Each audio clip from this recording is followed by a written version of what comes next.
PDF के लिए जो आप लोग बोल रहे हैं, पीडीएफ भी हम तुरंत आप लोग को पहुंचा देंगे, एकदम हैंड रिटन पीडीएफ। कुछ परेशानी के कारण आपको हम पीडीएफ उपलब्ध नहीं करा रहे हैं। और जो फ्राइडे और सैटरडे को फर्स्ट बुक का छूटा हुआ जो पढ़ाई होता है वही आज पढ़ाने जा रहे हैं। इक्विलिब्रियम का 2-3 क्लास हम लोग ऑफलाइन में ले चुके हैं। अब ऑनलाइन में उसके बाद जो टर्म बचता है उस चीज को आज हम जा रहे हैं पढ़ाने। जैसा ऑफलाइन का क्लास चल रहा है उसी का ऑफलाइन और ऑनलाइन में दोनों क्लास में कोई अंतर नहीं है। आप ऑनलाइन क्लास को अगर आप दूर दराज में है, दिक्कत है, तो आप उसको करें, आपको किसी तरह का कोई परेशानी नहीं होगा। तो आज जो हम आपको पढ़ाएंगे वह टर्म फर्स्ट बुक का लास्ट चैप्टर इक्विलिब्रियम से होगा। और इक्विलिब्रियम का बहुत सारा टर्म आप पढ़ चुके हो। आज हम लोग इक्विलिब्रियम कांस्टेंट के बारे में पढ़ेंगे और वह क्या है उसी से रिलेटेड टर्म को देखेंगे। तो पहले हम लोग एक रिएक्शन लिख लेते हैं, हाइपोथेटिकल ए बी और B, double half arrow C और डी। डबल हाफ एरो का मतलब समझ रहे हैं कि यह एक रिवर्सेबल प्रोसेस के लिए लिखा जाता है। ए छोटा ए बी सी डी यह एक स्टोइकियोमेट्रिकल कोएफिशिएंट है, मेट्रिकल कोएफिशिएंट। इसका भी मीनिंग आप भली भांति जानते हैं कि यह जो है सो एक समीकरण को, इक्वेशन को बैलेंस करने के लिए जो आप नंबर लेते हो उस नंबर का बोध कराता है। दूसरा कैपिटल ए बी सी और डी, ए बी आपका रिएक्टेंट साइड है और सी डी आपका प्रोडक्ट का बोध कराता है। तो सबसे पहले what represent double half arrow, that is the reversible reaction. And what represent the small A B C and D, A B C D एक स्टोइकियोमेट्रिकल कोएफिशिएंट है जो समीकरण को संतुलित करने के क्रम में लेते हैं। ए बी रिएक्टेंट को बताता है और सी डी प्रोडक्ट को बताता है। इक्विलिब्रियम लिखने के क्रम में हम लोग को एक लॉ ऑफ मास सेक्शन पढ़ना है, जिसमें कहा जाता है लॉ ऑफ मास सेक्शन में कि rate of reaction directly proportional to concentration of reactant, each reactant raised power, this power is equal to the stoichiometrical coefficient of the balance reaction। जो statement हमने आपको मुंह से कहा उस चीज का हम इस जगह पर अब हम बोर्ड पर बताने जा रहे हैं कि क्या कहता है लॉ ऑफ मास सेक्शन।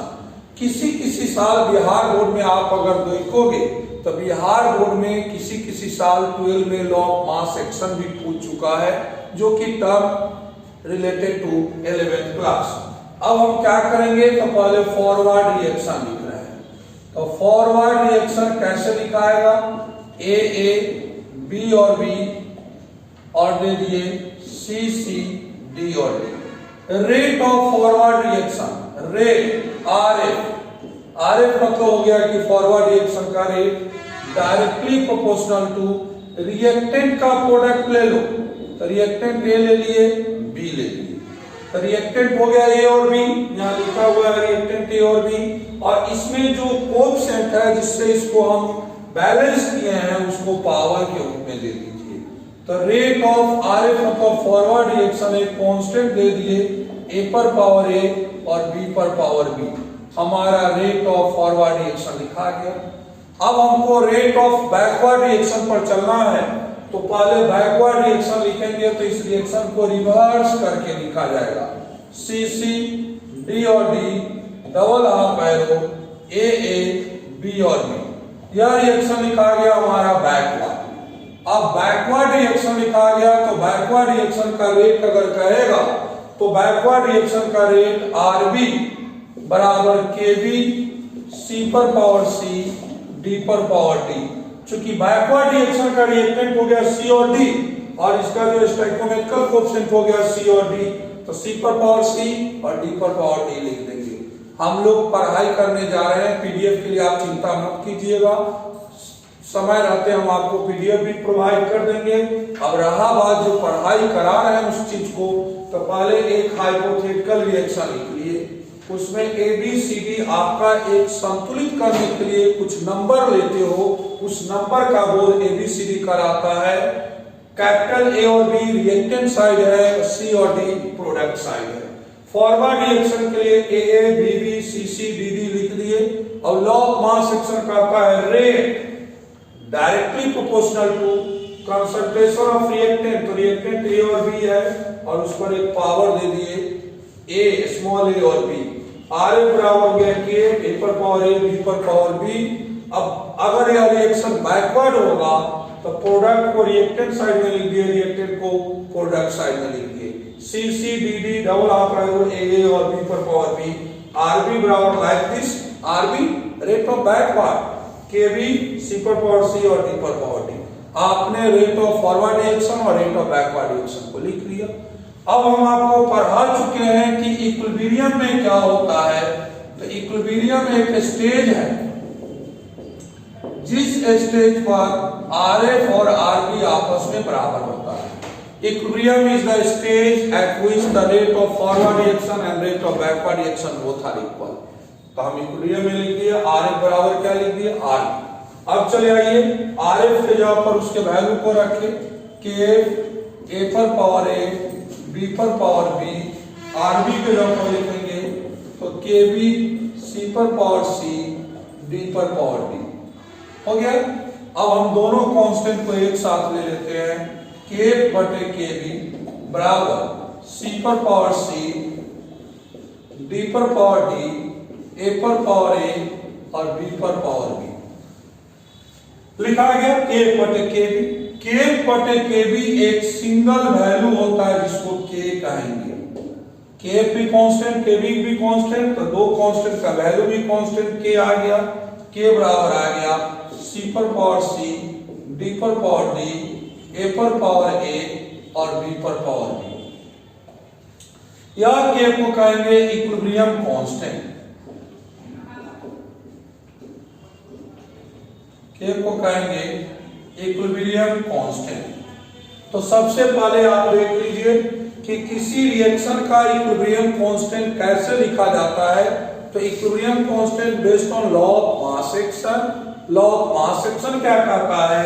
तो law of mass action stated rate of reaction is directly proportional to product of concentration of reactant. तो हमने फॉरवर्ड लिखा, रेट लिखा, रिएक्टेंट A और B है, सब पर पावर दे दिए, RA बराबर K, P पर पावर A, B पर पावर B।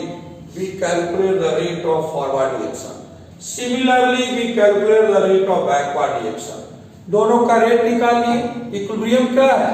एक स्टेज है जब हमको RF और RB बराबर हो जाता है, तो RF के जगह पर RF का वैल्यू, RB के जगह पर RB का वैल्यू, दोनों कांस्टेंट को एक K ले लिए और K के साथ एक्सप्रेशन को राइट डाउन कर लिए। यह एक्सप्रेशन हमारा कहलाया एक्सप्रेशन ऑफ इक्विलिब्रियम कांस्टेंट और K का वैल्यू। अब यहां देखिए, तो सबसे पहले K का एक्सप्रेशन लिखने आना चाहिए कि K का एक्सप्रेशन हम लोग किस हिसाब से लिखें। तो K का लिखने का एक्सप्रेशन, अब हम लोग लॉ ऑफ मास सेक्शन को देखते हुए K का एक्सप्रेशन यहाँ पर लिख देते हैं और वह एक्सप्रेशन आपका अब हम लोग फाइनल लिखने जा रहे हैं। या तो हम आपको बता दिए कि K का एक्सप्रेशन क्या है। अगर किसी तरह का दिक्कत लगे तो आप इसको क्या कर लीजिएगा, किसी तरह का दिक्कत लगे तो आप इसको रोक कर वीडियो को एक दो बार रोक कर देख लीजिएगा कि क्या कहा जा रहा है। अब आ गया कि इसी एक्सप्रेशन का K लिखना है। हम कैसे K लिखेंगे? K लिख दिए, पहले प्रोडक्ट लिख लीजिए, प्रोडक्ट C पर पावर C, D पर पावर D, A पर पावर A, B पर पावर B। आपका K का एक्सप्रेशन लिखा गया। अब एक चीज हमेशा ध्यान में रखना कि जब किसी का भी K का एक्सप्रेशन लिखने के लिए चलो ना, तो पहले रिएक्शन को फॉर्मेट कर लेना। फॉर्मेट करने का मेरा सेंस यह है कि अगर रिएक्शन में कोई सॉलिड और प्योर लिक्विड लिखा हुआ हो, तो सॉलिड और प्योर लिक्विड का लिखवाए थे कि डेंसिटी फिक्स होता है, कंसंट्रेशन चेंज नहीं होता है। इसलिए जब हम शुरू में ऑफलाइन क्लास कर रहे थे तो उस समय लिखवा दिए थे कि इक्विलिब्रियम कांस्टेंट में सॉलिड और प्योर लिक्विड को आप इग्नोर कर दे, तब आप एक्सप्रेशन लिखिएगा के का। सपोज करो कि हम आपको एक क्वेश्चन दिए के का एक्सप्रेशन लिखने के लिए, N2 gas 3H2 gas double half arrow 2NH3 gas का है कि राइट द एक्सप्रेशन ऑफ के। तो आप क्या कर लीजिएगा कि के लिख दीजिएगा। के लिखने के बाद पहले प्रोडक्ट का देखिए, प्रोडक्ट में NH3 है, NH3 पर पावर 2 कर दीजिएगा, NH3 पर पावर 2 लिखिए। फिर नीचे N2 और H2 पर पावर 3 लिख देंगे। यह एक्सप्रेशन हो गया के का। तो के का एक्सप्रेशन हो गया किसका, N2 gas 3H2 gas 2NH3 gas. पहले आप यह सोचिएगा कि इसमें से कोई चीज हटाने लायक है, कहिएगा नहीं, इसलिए कि अगर इस जगह सॉलिड होता, प्योर लिक्विड होता तो उसको एक्सप्रेशन से हटा देते तब लिखते। यहाँ गैस है, गैस है, गैस है, के लिखे, के हो गया NH3 पर, के हो गया NH3 पर पावर कितना दे दिए 2, N2 और H2 पर पावर 3 दे दिए, यह लिखा गया। सपोज करो कि हमको कोई कहा कि इसका इक्विलिब्रियम लिखो, CaCO3 solid double half arrow CaO solid plus CO2 gas. हमको कहा कि के लिखो तो के लिख दिए। तो इस सॉलिड को हटा दिए, सॉलिड नहीं लिखेंगे, सीधे लिखा जाएगा CO2। जहां भी सॉलिड रहेगा उसको आप हटाकर इक्विलिब्रियम को लिखेंगे। सपोज करो कि फिर एक एग्जांपल दिए, हम दे दिए H2 गैस है, I2 गैस है, 2HI गैस है, 2HI गैस है। हमको कहा है कि इसका के लिखिए। तो के लिखने के लिए कहेगा तो फिर हम पहले प्रोडक्ट का ले लेंगे। HI गैस है, गैस है, गैस है, नहीं हटेगा। HI पर पावर 2 कर दिए, नीचे कर दिए H2, नीचे दे दिए I2, H2 प्लस I2। हमारा यह के का एक्सप्रेशन लिखने आ गया। सपोज करो कि एक तुम्हारे बुक में दिया हुआ है के का एक्सप्रेशन लिखने के लिए। हम अगर लिखे इस तरह से, यहां देखिए PCl5 है, सॉलिड है, PCl3 gas plus Cl2 gas. इसका के का एक्सप्रेशन लिखना है, सॉलिड नहीं लिखाएगा, पहले हम प्रोडक्ट के तरफ लिख लेंगे PCl3 और Cl2 नीचे। लेकिन यही अगर गैस के रूप में रहेगा तो नीचे लिखा जाएगा PCl5। तो कैसे इक्विलिब्रियम का के लिखा जाता है, के लिखने का कैसे इक्विलिब्रियम का के लिखा जाता है, तो के का एक्सप्रेशन लिखने आना चाहिए। और के का एक्सप्रेशन लिखने के क्रम में इस बात को इंश्योर कर लेना, इस बात को जान लेना कि हम लोग सॉलिड और प्योर लिक्विड को इग्नोर कर देते हैं। सॉलिड और प्योर लिक्विड को नहीं लीजिएगा और के का एक्सप्रेशन आप लिख लीजिएगा। फिर इसके बाद जैसे पढ़ाए हैं वैसे आपको भी पढ़ा दिया जाएगा।